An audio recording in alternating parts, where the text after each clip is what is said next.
படித்து படித்து சொல்லியும் கேட்காத ட்ரம்ப் ரூட்டை மாற்றி இந்தியா போட்ட பிளான். டாலருக்கு ஆப்பு. அமெரிக்க டாலருக்கு எதிராக இந்திய ரூபாய் மதிப்பு சரிகிறது என்று ஊடகங்கள் அலறி கொண்டிருக்க, உண்மையில் இந்தியா ஒரு மிகப்பெரிய நிதி யுத்தத்தை அமைதியாக நடத்தி கொண்டிருக்கிறது என்பதை புரிந்து கொள்ள மறுக்கப்படுகிறது. அமெரிக்க டாலருக்கு எதிராக இந்திய ரூபாய் மதிப்பு 200 இருந்தாலும் இனி கவலை இல்லை. டாலரில் இருந்து கொஞ்சம் கொஞ்சமாக இந்தியாவின் வர்த்தகம் விடுபட்டு வருகிறது. மிக விரைவில் டாலர் இல்லா வர்த்தகம் உலகம் முழுவதும் தொடங்கும். அப்போது டாலருக்கு நிகரான இந்திய ரூபாயின் மதிப்பு அவசியம் இல்லாததாக மாறிவிடும் என்ற தொலைநோக்கு பார்வையில் மோடியின் இந்தியா பயணித்து வருகிறது. அண்மை காலமாக இந்திய ரூபாயின் மதிப்பு சரிந்து வருவது குறித்தும் சர்வதேச அளவில் நிலவும் பொருளாதார போர் குறித்தும் பல விவாதங்கள் எழுந்துள்ளன. இதை வைத்து அரசியல் நகர்வுகளும் சென்று கொண்டிருக்கிறது. ஆனால் இந்தியாவின் அந்நிய செலவாணி கையிருப்பானது 680 முதல் 700 பில்லியன் டாலர் என்ற அளவில் நிலையாக இருப்பதை யாரும் பேச மறுத்து வருகிறார்கள். இந்திய ரிசர்வ் வங்கி திட்டமிட்டே டாலர்களை சந்தையில் விற்பனை செய்து பணவீக்கத்தை கட்டுப்படுத்தவும் ரூபாயின் நகர்வை அடுத்த கட்டத்துக்கு கொண்டு செல்வதும் தான். இது ஒரு தற்செயலான நிகழ்வு அல்ல. மாறாக உலகளாவிய புவிசார் அரசியலின் இந்தியாவின் பொருளாதாரத்தை பாதுகாப்பதற்கான ஒரு மிக நுணுக்கமான உத்தியாகும். அமெரிக்காவின் வர்த்தக பேச்சுவார்த்தைகள் மற்றும் வர்த்தக கட்டுப்பாடுகள் இந்தியாவுக்கு பெரும் சவால்களை ஏற்படுத்தி வருகின்றன.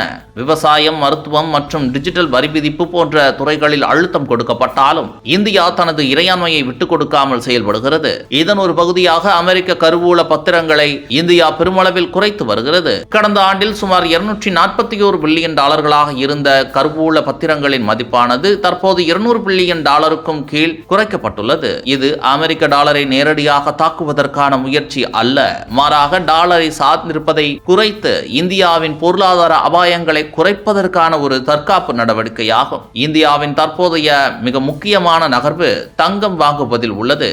நவம்பர் மாதத்தில் 815 மெட்ரிக் டன்னாக இருந்த தங்க கையிருப்பு தற்போது 880 மெட்ரிக் டன்னாக உயர்ந்துள்ளது. தங்கம் என்பது எந்த ஒரு நாடும் எளிதில் முடக்க முடியாத, போர்க்காலங்களில் கவசமாகவும் செயல்படக்கூடிய ஒரு சொத்தாகும். இதன் மூலம் இந்தியா தன்னை பொருளாதார தடையில் ஊடுருவ முடியாத ஒரு நாடாக மாற்றிக்கொள்ள முயல்கிறது. தற்போது இந்தியா நிதி தேசியவாதத்தை முன்னெடுக்கிறது. இதற்காக ஓமன், நைஜீரியா மற்றும் எத்தியோப்பியா போன்ற நாடுகளுடன் டாலர் அல்லாத வர்த்தக பேச்சுவார்த்தைகளை இந்தியா நடத்தி வருகிறது. குறிப்பாக ரஷ்யாவுடனான 95% வர்த்தகம் தற்போது ரூபிள் மூலமாகவே நடைபெறுகிறது.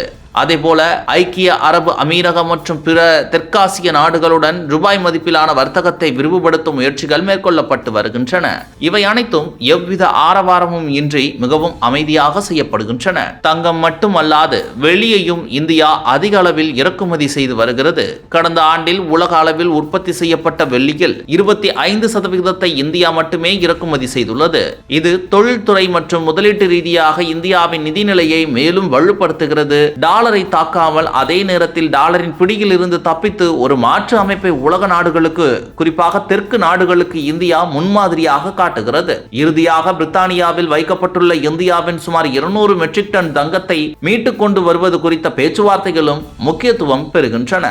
உலக நாடுகள் இந்தியாவுக்கு அழுத்தம் கொடுக்க முயன்றாலும் அந்த வழியை கடந்து நிற்கும் ஆற்றல் இந்தியாவுக்கு உண்டு என்ற செய்தியை இந்த நிதிசார் நடவடிக்கைகள் வாஷிங்டனுக்கும் பிற உலக நாடுகளுக்கும் தெளிவாக உணர்த்துகின்றன.